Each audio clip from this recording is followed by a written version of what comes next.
குமார், இன்னும் கொஞ்ச நேரத்தில் கருத்து கணிப்பு முடிவுகள் வந்துடும், அது குறித்து பேசலாம். முதற்கட்டமாக இது எப்படியான ஒரு முன்னோட்டமாக இருக்கும்னு நீங்கள் கணிக்கிறீங்க?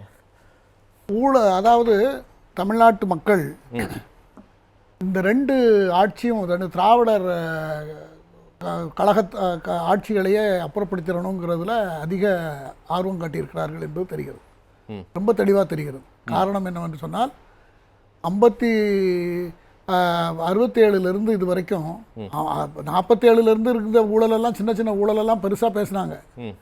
அந்த காலத்தில் 10 லட்சம் பக்தவச்சலம், சின்ன சின்ன 1 லட்சம் 2 லட்சம் 2 லட்சத்தெல்லாம் பெருசாக பேசியிருக்காங்க. காங்கிரஸில் இருக்கிற தலைவர்கள்லாம் முத்துராமலிங்க 1 லட்சம் 2 லட்சம் பெரிய காசு பெரிய காசு தான். அதை ரொம்ப பெருசாக இப்போ லட்சக்கணக்கான கோடிக்கெல்லாம் சாதாரணமாக ஆயிட்டுது. அப்போ இப்போ என்ன ஆயிருக்குன்னா 67 as a power peace a criminal, peace a power as a criminal இப்படிங்கிறத 2 பேருக்குள்ளேயும் பாண்டிங் அண்டர்ஸ்டாண்டிங்லாம் வந்துட்டு அப்படிங்கிறதெல்லாம் கூட செய்திகள்லாம் வருது, பேசுகிறாங்க. எதையும் நம்ம நம்ப முடியல. ஏன்னா இப்போ கொடநாடு எடுத்துங்க, கொடநாடு கொலை வழக்க போன தடவை எலெக்ஷனில் தமிழ்நாடு முதலமைச்சர் முதல் கையெழுத்து அதுன்னு சொன்னார். ஏதாவது நடந்திருக்கா இது வரைக்கும்? ஒன்றும் இல்லை. பல விஷயங்கள் அப்படி இருக்கு. அதே போல் இவங்களும் அப்படி தான். இப்படி மாற்றி நீ இருந்தது நான் இருக்கேன், 2 பேரை விட்டுட்டு வேற யாராவது டெல்லியிலேருந்து யாராவது வந்து தமிழ்நாட்டை தூக்கி கொண்டு டெல்லி ஹரியானா பக்கத்தில் வச்சிடக்கூடாது அப்படிங்கிற மாதிரி ஒரு பிம்பத்தை கிரியேட் பண்ணி அப்படியே கொண்டு போனதுனால 2 பேருமே வேண்டாம், 2 பேருமே இல்லாமல் புதுசாக ஒரு ட்ரெண்ட் வரட்டும். இப்போ நீங்களும் நானும் நம்மளை போல சாதாரணமான ஆளுக்கு நான் ஊழலை ஒழிச்சிடுறேன்னு வந்தால் யாராவது ஓட்டு போடுவாங்களா? யாருக்கும் தெரியாது நம்மளை. சரி. ஆனால் விஜய்ங்கிறவர் ஒரு 30 வருஷமாக ஃபீல்டில் இருக்காரு, அவர் ரொம்ப பிரபலமாக இருக்காரு, இளைஞர்கள் மத்தியில் ரொம்ப. சரி, அவர் ஊழலை ஒழிப்பாருங்கிற நம்பிக்கை மட்டும் எப்படி வந்திருக்குன்னு நினைக்கிறீங்க? அது சாதிப்பாரா சாதிக்க மாட்டாராங்கிறதுக்கு வேற கணக்கு இருக்கு. அதை அவர் எப்படி செய்ய போறாருங்கிறது அவர் செய்யலன்னா அதான் நானும் சொல்றேன், அது உண்மைதான். அப்போ அது சாதிப்பார் அப்படிங்கிற ஒரு குறைந்தபட்ச நம்பிக்கை எப்படி உருவாயிருக்கும்? இன்னைக்கு இவங்க போட்டோம், அவர் சொல்றாரு. சரிங்க, வைகோவும் இதேதான் சொன்னாரு. 96ல ஏன் நம்பல? உத்தரவாதம் சார். கரூருக்கு போனார் சார், கரூருக்கு போனார். அங்க அவர் போனாரு. அந்த போன இடத்துல கூட்ட நெரிசல 40 பேர் இறந்து போயிட்டாங்க. அவங்களுக்கு நான் 10 லட்சம் ரூபாய் தாரேன்னு சொன்னார். எல்லாத்துக்கும் கொடுத்தாரு. யார் எந்த கட்சியா ஒரு 10,000 கொடுப்பாங்களா? 20 லட்சம் கணக்கு பண்ணி எல்லாத்துக்கும் கொடுத்தாரு.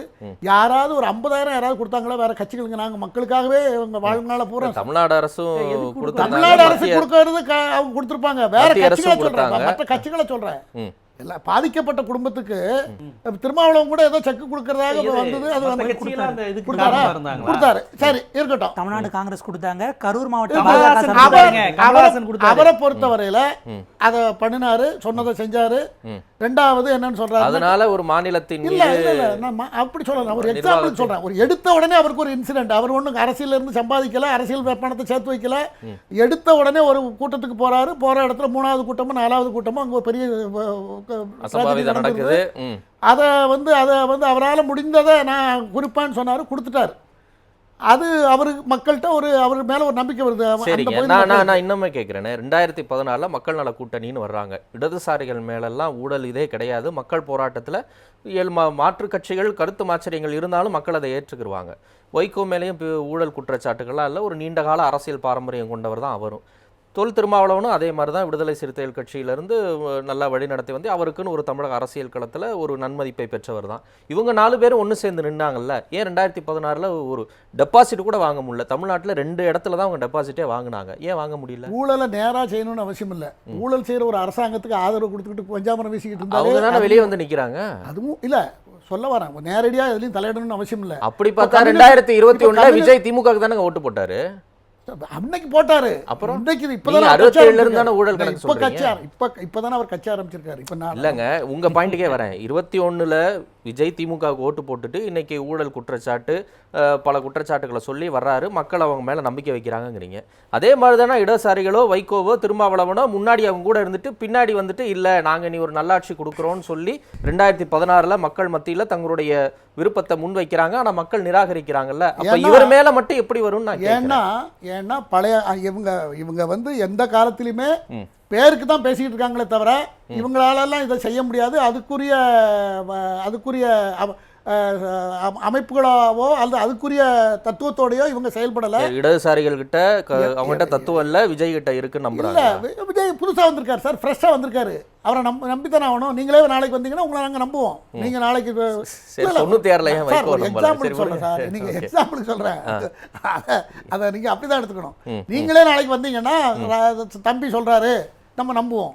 அவர் வந்து புதுசா சாதிக்கலாம்னு நினைக்கிறாரு. அப்படிலாம் யாரும் நம்ப மாட்டாங்க. ஆம் ஆத்மி கூட தான் டெல்லியில ஜெயிச்சாங்க, இங்க இறங்குனாங்க. என்ன நடந்தது? நாட்டுக்கு, தமிழ்நாட்டுக்கு நல்லது, நாட்டு மக்களுக்கு நல்லது எதுனாக்கா ஊழலற்ற ஆட்சி, வெளிப்படையான சொல்றேன் திரு குமார். 2016ல 33 வருஷம் கழிச்சு அதிமுக தொடர்ந்து 2வது முறையா ஜெயிக்குது.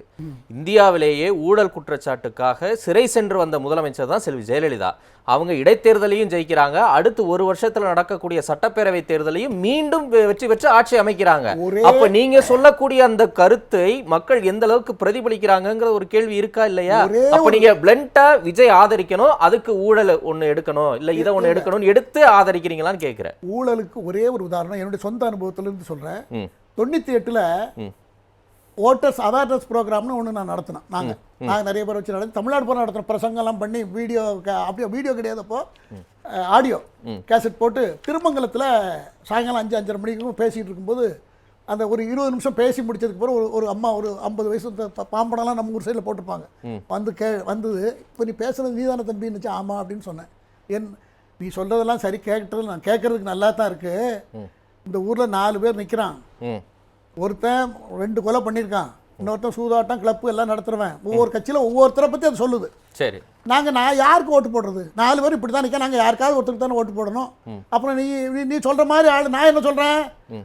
தேர்தலுக்கு முன்னால் தன்னுடைய சொத்து கணக்கு அறிவிக்கணும், ஊழல் குற்றத்தில் சம்மந்தப்பட்டிருக்கக்கூடாது, அதாவது கல்வி தகுதி ஓரளவுக்கு இருக்கணும், சொத்து கணக்கு ஆண்டுதோறும் அறிவிக்கணும், வெளிப்படைத்தன்மையோட நிர்வாகத்தை நடத்தணும், அரசாங்கம் கொடுக்க ஊதியத்தை மட்டும் வைத்துக்கொண்டு ஒரு தன்னடக்கத்தோட வாழ கற்றுக்கணும், பெரிய பஞ்சாயத்து பண்ணக்கூடாது. இந்த மாதிரி எளிமையான ஒரு மனிதர் தான் நமக்கு சேவை செய்ய முடியும். அந்த மாதிரி ஆளுக்கு ஓட்டு போடுங்கன்னு நான் சொல்றேன். சொல்லி முடிச்ச உடனே அந்த அம்மா இந்த கேள்வி என்கிட்ட கேட்குது. சரி, எனக்கு பக்குன்னு ஆகி போச்சு. எனக்கு புரியுது திரு குமார். இல்ல, மறுபடியும் நான் சொல்றேன், ஊழலை இங்க யாருமே வந்து ஏற்றுக்கொள்வதில்லை. நிச்சயமா ஊழல் இருக்கக்கூடாதுங்கிறதா எல்லாருடைய விருப்பமா இருக்கு. அதான் குமார், அப்ப இதை மட்டுமே ஒரு பேசு பொருளாக வைத்து முன் வருபவர்களுக்கு மக்கள் அந்த அளவுக்கு ஆதரவை கடந்த காலத்துல கொடுக்கல. அவங்க இப்ப மட்டும் எப்படி கொடுப்பாங்க? 67க்கு முன்னால ஆட்சி மாற்றமே திமுக எம்ஜிஆர் பாடின பாட்டு காங்கிரஸ் இருக்கும்போது ஊருக்கெல்லாம் வெளிச்சம் போட கொடுத்த பணத்திலே தாங்கள் வெளிச்சம் போட்டு வாழ்ந்து விட்டார் நகர சபையிலே அப்படி என்று எம்ஜிஆர் அந்த காலத்துல நடித்த படம் காங்கிரஸுக்கு எதிராக இல்ல அப்பவே அந்த படம் வரல. அப்ப அவர் 75 சார், அது நேற்று இன்று நாளை எனக்கு அந்த நினைவு தான் இருக்கு. சரி, அப்போ பாடினாரு. இப்போ திமுகவுல இப்போ இதெல்லாம் எதுக்காக நான் இதை சொல்ல வரேன்னா, மக்களுக்கு என்ன தேவை? ஊழலற்ற ஆட்சி, நேர்மையான நிர்வாகம், வெளிப்படைத்தன்மை, இதெல்லாம் இருக்கிற ஆட்சி வேணும்னு மக்கள் எதிர்பார்க்கிறாங்க. விஜய் பிரபலமான ஒரு நடிகர் வந்திருக்கார், அவரை ஆதரிக்கிறாங்க.